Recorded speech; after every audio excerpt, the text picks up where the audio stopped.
മസ്കത്തിലെ മത്ര square പദ്ധതി നിർമ്മാണ ഘട്ടത്തിലേക്ക് കടക്കുന്നു. 9 മില്യൺ റിയാലിന്റെ നിർമ്മാണ ടെൻഡർ ലഭിച്ചതോടെയാണ് ഏറെ പ്രതീക്ഷയോടെ കാത്തിരുന്ന പദ്ധതിക്ക് തറക്കല്ലിടാൻ ഒരുങ്ങുന്നത്. പക്ഷിയുടെ ആകൃതിയിലുള്ള പാലവും പൊതു ഇടവും ഉൾക്കൊള്ളുന്ന തരത്തിലാണ് പദ്ധതിയുടെ രൂപകൽപ്പന. ഏറെ നാളത്തെ കാത്തിരിപ്പിനൊടുവിലാണ് മത്ര സ്ക്വയർ പദ്ധതി നിർമ്മാണത്തിലേക്ക് കടക്കുന്നത്. 9 മില്യൺ റിയാലിന്റെ നിർമ്മാണ ടെൻഡർ ലഭിച്ചു.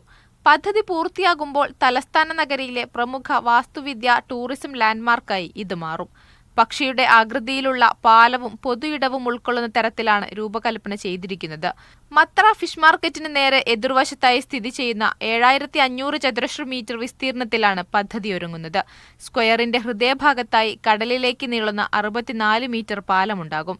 ഉയർന്ന സുരക്ഷാ മാനദണ്ഡങ്ങൾ പാലിക്കുന്നതിനൊപ്പം കടൽ തീരത്തിന്റെ വിശാലമായ കാഴ്ചകളും പ്രദാനം ചെയ്യുന്ന തരത്തിലാണ് ഇത് ഒരുക്കുക. റീറ്റെയിൽ ഔട്ട്ലെറ്റുകൾ, കഫേകൾ, സിഗ്നേച്ചർ ഡാൻസിംഗ് ഫൗണ്ടൻ എന്നിവയുള്ള പൊതു ഇടം ഉൾപ്പെടും. നടപ്പാതകൾ, ഇരിപ്പിടങ്ങൾ, ഈന്തപ്പനകൾ, പൂച്ചെടികൾ, മധ്യഭാഗത്ത് വൃത്താകൃതിയിലുള്ള ജലധാര എന്നിവയാൽ ചുറ്റുപാടുമുള്ള പ്രദേശം മനോഹരമായി ഒരുക്കും. Media 1 Muscat.